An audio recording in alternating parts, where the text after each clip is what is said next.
Hey guys, we're here at the 2025 Impressions Expo in Long Beach, California. We're here at the Tex-Mac Happy Japan booth with the one and only Renee Rosales, who might be the nicest person in the industry. Renee, we've known each other for a couple years now, coming to the show.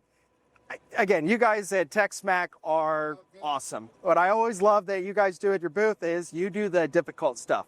And I don't know how difficult this is, but you know what? I've never seen a karate belt sewn at a show. I think it's pretty cool what you have here with this jig. And it's what got me interested in the industry, Renee, was I'm a sports fan. And I just started, in the late 90s, early 2000s, everything started becoming custom. The shoe, the baseball glove, all of it. I'm like, how the heck are they doing this? This is cool. And again, I kind of like what you have here where this is how you do it. It's not our traditional hoop. It's not, a lot of things, but you could sew this belt on any of the Tex-Mac Happy Japan machines, right? Yes, any machine. This is a standard arm spacing, so that means this thing will pop off and you can apply it to any of our single heads and multi-heads. So it's diverse, so you can use it on just about any Happy machine you've got in the shop, even the older ones. So And right now we're going on a karate belt. You can do a lot of different things as long as it sits in this field, right? Right, exactly. So you're seeing the sewing field here. And by the way, this is called the Durkee Multi-Needle Name Frame. That's what the official name is called. That's a mouthful. Right, it is. So basically, it's a name frame. As you can see, karate belts is probably one of the tougher ones. This is why we're showing this at the show.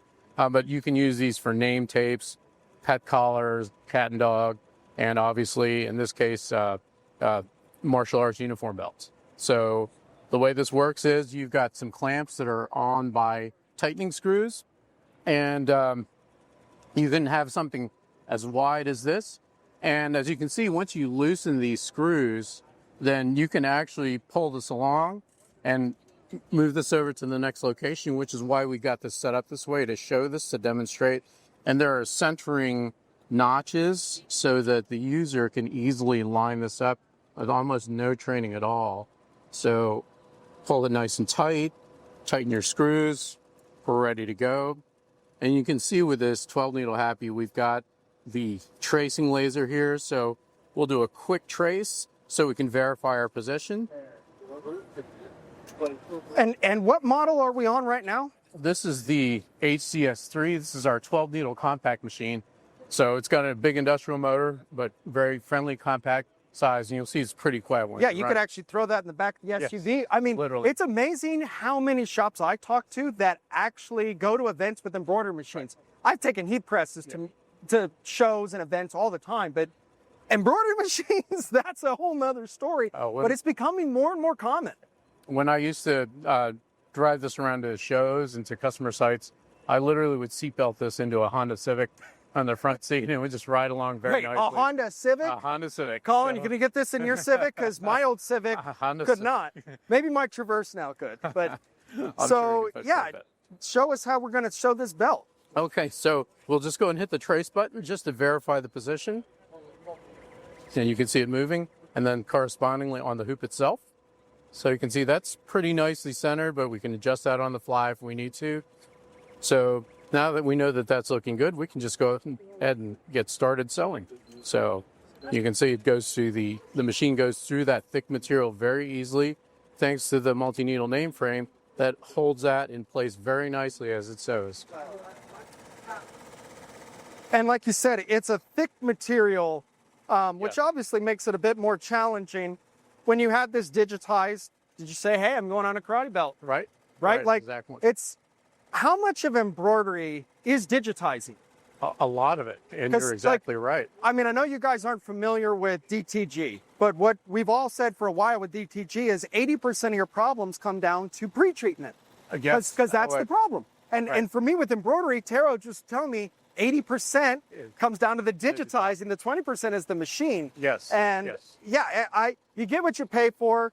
I know you guys have recommended Vitor digitizing before. That's who I use in my shop. I have very few problems, and when I do, they are so good to just communicate and so forth. But guys, digitizing, you have to communicate with them. This is what I'm going on. This is the needle size, type, all of that, because they're going to digitize this differently based on all those variables. Right. The machine does exactly what the stitch commands tell it in the digitizing. So a skill digitizer will make this absolutely no drama at all. Load it and sew it exactly like you're seeing here.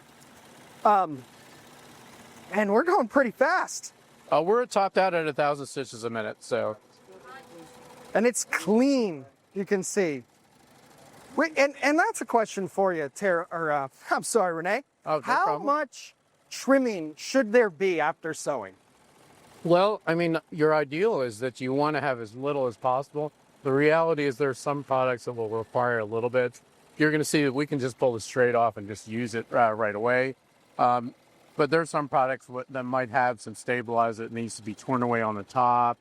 Or sometimes, the reality of operations is that you have operators will make mistakes and you may have to cut a couple things. So I would suggest for any shop to build a little bit of room in case. And then some jobs will require more than others, to speak generally about it. And a lot of that comes down to also your tension, right? Yes. Is that tension, your setup and everything. But if you have good training, your operator knows this. Tension on these machines is very simple. You get it right. It holds it for years. I have a 2005 machine personally, and I don't touch the knobs. I mean, I've got it about 8 years ago. Still running really nicely in the knobs. I just leave them alone. As long as you know how to set it up right, then you're right. Good tension, that absolutely contributes to the quality. Yeah, and again, you all of a sudden start having additional time with all of that trimming and so forth. Right.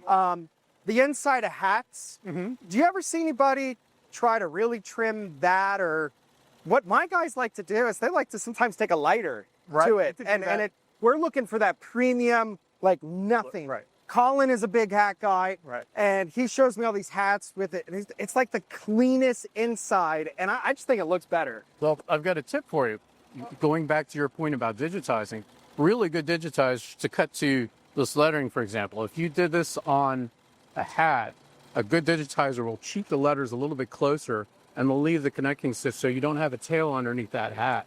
So the fewer cuts, the fewer tails, the cleaner it is, the less post-processing time you need after you pull the garment off the machine.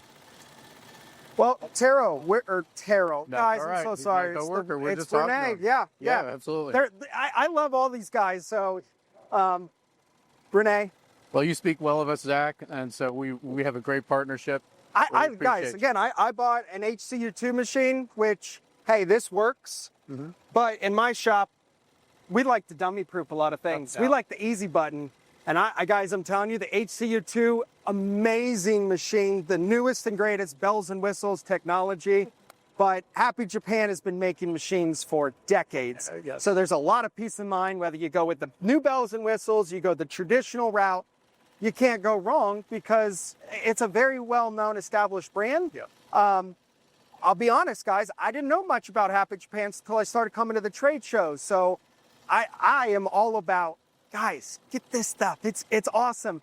Some of the other brands and things that are manufactured outside of Japan, I feel are heavily over-engineered, can have some complications, and they seem to get out of whack with all their timing after a period of time. And you've got to be a technician to dial it in.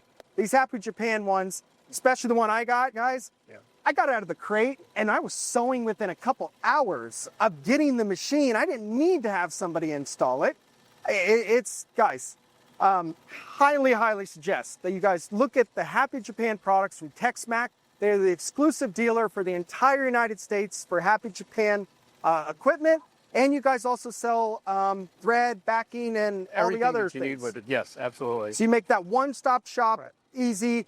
And then when somebody has questions or any problems, tech support is awesome. Right, lifetime tech support with the machine. We do build relationships. We hope to be working with you for a long time, Zach, and we wish your embroidery shop success with our products, and we are committed to it. So Yeah, guys, I'm telling you, check it out. HappyJapan.com. Yep, absolutely. Check out HappyJapan.com. You'll speak to Renee, Matt Jones, Taro, Ricky. These guys are awesome. They are a great team. Love what you guys are doing. And guys, again, you can't go wrong with this equipment. HappyJapan.com. Thanks, Renee. Thank you, Zach.